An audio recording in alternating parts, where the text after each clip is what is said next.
반갑습니다. 좋은 아침입니다. 잘 지내셨죠? 오늘은 2024년 2월 7일입니다. 맥주의 성경읽기 38일 차입니다. 날씨가 조금씩 따뜻해지는 것 같습니다. 그죠? 이제 곧 봄이 오겠죠. 그죠? 또 봄이 오면 좋은 날씨가 되면 좋겠습니다. 좀 미세먼지도 없고 좀 따뜻하고 햇빛도 좀 쨍쨍은 아닌가요? 어쨌든 햇빛도 따뜻하게 좀 내리쬐고 그런 봄이 됐으면 좋겠습니다.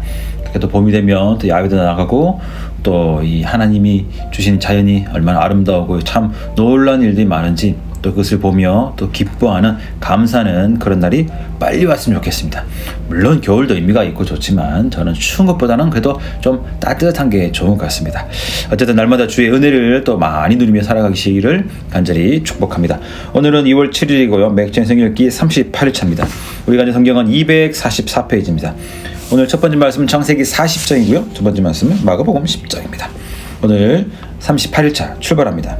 첫 번째 창세기 40장이죠. 요셉이 관원적인 꿈을 해석하는 그런 내용입니다. 이미 잘 아시죠? 그죠? 떡 맡은 관원장, 그다음 술 맡은 관원장. 이 요셉이 감옥에 있을 때 이 사람이 같이 감옥에 들어왔습니다. 자, 4절 보시면 친위대장이 요셉에게 그들을 수종 들게 하며 요셉이 그들을 섬겼더라. 그들이 갇힌 지 여러 날이라. 요셉이 큰 죄를 범한 것처럼 오해를 받았습니다. 그죠? 그러나 보니까 친위대장이 뭔가 분위기 알아차렸던 것 같아요. 이게 자신의 아내가 잘못했다는 걸 알았지만 또 사회적 체면과 지위가 있으니까 아내를 어떻게 하지 못하고 그냥 요셉을 감옥에 넣었습니다. 대신 감옥은 보니까 아주 고위 관리들이 죄를 지었을 때 오는 아주 그런 그래도 감옥 중에 괜찮은 감옥 같고 또 거기서도 이 친위대장이 좀 요셉을 잘 봐줬던 것 같습니다. 그리고 요셉도 감옥에서 성실하게 잘 살았습니다. 자, 이제 술 맡은 관원장, 떡 맡은 관원장이 들어왔습니다. 자, 그들이 꿈을 꾸죠. 꿈을 해석해 줍니다.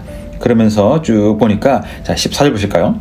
당신이 잘 되시거든 나를 생각하고 내게 은혜를 베풀어서 내 사정을 바로에게 아뢰어 이 집에서 나를 건져 주소서. 나는 히브리 땅에서 끌려온 자여 여기서도 옥에 갇힐 일은 행하지 아니하였나이다. 자, 이 보니까 저를 도와주십시오. 제가 나쁜 짓 안 했습니다. 저는 이곳에서 나가고 싶습니다. 그렇게 이야기하죠. 그죠? 요셉이 감옥에 있었던 것 자체를 좋아하지 않았습니다. 그죠? 성실하게 사는 것은 맞지만 감옥을 좋아 막 감옥이 너무 좋아 내 스타일이야 막 그러지는 않았습니다. 그러니까 우리가 고난이 있을 때도 당연히 고난 괜찮아 고난 즐겨야지 막 이런 생각은 이런 태도는 옳지 않다는 거죠. 물론 그래서는 없겠지만 말도 그러면 안 됩니다. 그죠? 나는 고난 정도야 그러면 안 됩니다. 그죠? 고난이 있을 때 하나님 기도하며 그 고난이 빨리 끝나도록 하는 것 그것이 우리의 자세가 되어야 되겠죠. 그죠? 그럼에도 불구하고 그 고난 가운데서 성실하게 주의 말씀에 순종하며 잘 살아야 되는 줄 믿습니다. 자, 이렇게 하니까 뭔가 좀 잘 될 것처럼 쭉 됐습니다. 그죠? 그리고 21절 보시니까 발에 술 맡은 관원장이 회복해서 바로 앞으로 갔습니다. 요셉은 그 소문 들었을 때 무슨 생각했을까요? 드디어 하나님이 이 긴 감옥 생활을 마치게 하시는구나. 좋다. 하나님 감사합니다. 그렇게 생각했죠. 그죠? 자, 그러나 23절 술 맡은 관원장이 요셉을 기억하지 못하고 그를 잊었더라. 안타깝습니다. 그죠? 오늘 우리 말씀 보고 무엇을 생각하면 좋을까요? 우리 삶 가운데 그래 요때야 그렇지 요렇게 되면 요렇게 자동 되겠지 하나 은혜 있겠지 라고 생각하는 경우가 많이 있습니다. 그죠? 저도 마찬가지고 그러나 때로 우리 삶이 참 우리 계획대로 되지 않는 경우가 많이 있습니다. 내 생각 내 계획 뭔가 눈을 볼 때는 이때쯤이고 뭔가 잘 흘러가서 뭔가 뻥 터질 것 같은데 한 방이 쫙 될 것 같은데 안 되는 경우가 많이 있습니다. 오늘 그럼에도 불구하고 여전히 하나님을 신뢰하며 살아가시는 저와 여러분 모두가 되시기를 간절히 축복합니다. 삶이란 내 마음대로 되지 않습니다. 때로는 왜 그런지 우리가 다 이해할 수 없는 경우도 있겠죠. 그죠? 그러나 그럴지라도 여전히 주님 바라보고 신뢰하시며 살아가시는 저와 여러분 모두가 되시기를 간절히 축복합니다. 너무 실망하지 마시고 같이 한번 기도하면서 잘해보면 좋을 것 같습니다. 자, 두 번째는 마가복음 10장입니다. 여기서는 13절부터 16절까지 볼게요. 자, 어린아이들을 축복하시는 내용입니다. 자, 여기 보시면 14절 예수께서 보시고 노아 이르시되 어린아이들이 내게로 오는 것을 용납하고 금하지 말라. 하나님의 나라가 이런 자의 것이니라.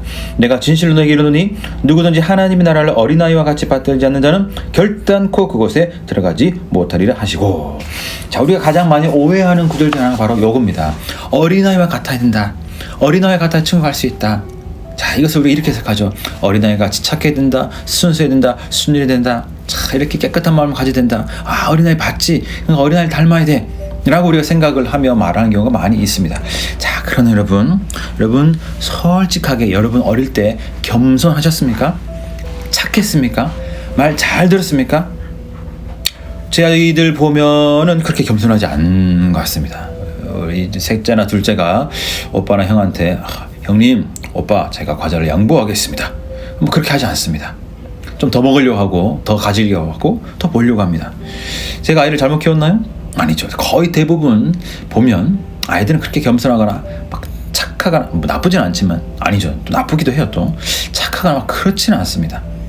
아이들이 뭐 순진한 거 있죠. 좀 순수한 부분이 있죠. 그러나 아이가 너무 선하고 아이가 참 착하다는 말은 별로 옳지가 않습니다. 어릴 때부터 보면 아이는 꼭 쥐는 걸 좋아합니다. 그죠? 만약에 아이들이 진짜 착하고 순하고 그렇다면 세상의 아빠들이 왜 그렇게 아이들 때문에 힘들어할까요? 그죠? 왜 그렇게 엄마의 목소리가 커질까요? 그죠? 그렇지 않다는 거죠. 그런데 이 어린아이의 특징 한 가지 있습니다. 그것이 무엇이냐면 교만하고 또 욕심 많고 그렇지만 남을 잘 의지할 수밖에 없는 연약함이 있다는 거죠. 그것이 어린아이의 특징 중에 가장 큰 것입니다. 오늘 예수님이 뭐라고 말씀하시냐면 우리가 어린아이와 같다라고 말씀하고 있습니다. 그럼 뭐냐면 우리는 스스로 할 수 없다라는 거죠. 우리는 부정하고 우리 남의 도움이 필요하고 무언가 의지를 해서 살아갈 수밖에 없는 연약한 존재라는 거죠. 유대인 문화에 있어서 어린아이는 숫자를 살 때 그 안에 들지도 않았습니다. 우리가 바로 그런 존재라는 것입니다. 그러니까 우리에게 주님이 없으면 우리는 아무것도 아니라는 거죠. 우리 생각에 뭔가 좀 똑똑한 것 같기도 하고 공부도 좀 했고 힘도 있고 좀 키도 크니까 뭔가 하면 제법될 것 같고 뭔가 이렇게 착착착 하면 뭔가 다 이루어질 것 같지만 실제로는 그렇지 않다는 거죠. 우리에게는 주님이 필요하다는 것입니다. 우리에겐 주님의 은혜가 필요하고 우리에겐 이 아이가 부모가 필요한 것처럼 어른이 필요한 것처럼 우리에겐 주님이 필요하다라는 것입니다. 또 하나님의 나라를 어린아이와 같이 받들지 않는 자, 어린아이 같이 받든다는 건 무엇입니까? 아이들은 새로운 거 보면 너무 신기하죠. 너무 좋아하죠. 그래서 의지하죠. 그죠? 오늘 어린아이 같다는 것은 어린아이 순수함이 아니라 착함, 선함이 아니라 어찌할 수 없는 연약함 속에서도 의지하고 살아갈 수밖에 없는 바로 그 부분을 오늘 우리에게 말씀하고 있습니다. 오늘 저와 여러분들 마찬가지죠. 우리는 날마다 하나님의 은혜를 구하며 그 은혜에 의지하며 살아가는 하나님 백성인 줄 믿습니다. 우리가 은혜 많이 누렸다고 해서 이제 주님 됐습니다. 이 정도입니다. 주님 그만 지금 됐습니다. 이 정도 제가 충분합니다. 제가 나중에 필요할 때 와주십시오. 우리는 그렇지 않습니다. 우리는 항상 주님의 도움이 필요합니다. 항상 주님의 은혜가 필요하죠. 우리가 작은 일이든 큰 일이든 우리가 항상 은혜의 도우심을 살아가지 우리가 적당히 잘 살다가 내가 한 60, 70 했다가 안 되는 30, 40을 주님께서 채워주십시오 라고 우리가 기도하며 사는 것이 아니란 거죠. 항상 주님의 도우심으로 살아갈 수밖에 없는 존재가 바로 나란 사실 잘 기억했으면 좋겠고요. 하나님의 백성들은 항상 그렇게 주님을 의지하며 잘 살아야 되는 줄로 믿습니다. 그래서 이 말씀 기억하시면서 오늘도 주님이 필요합니다. 오늘 주님이 저에게 많은 은혜를 채워주십시오. 저는 오늘도 주님이 필요합니다. 그렇게 고백하면서 살아가시는 귀한 날 복된 하루 되기를 간절히 축복합니다. 오늘 하루 잘 지내시고요. 저는 내일 또 만나도록 하겠습니다.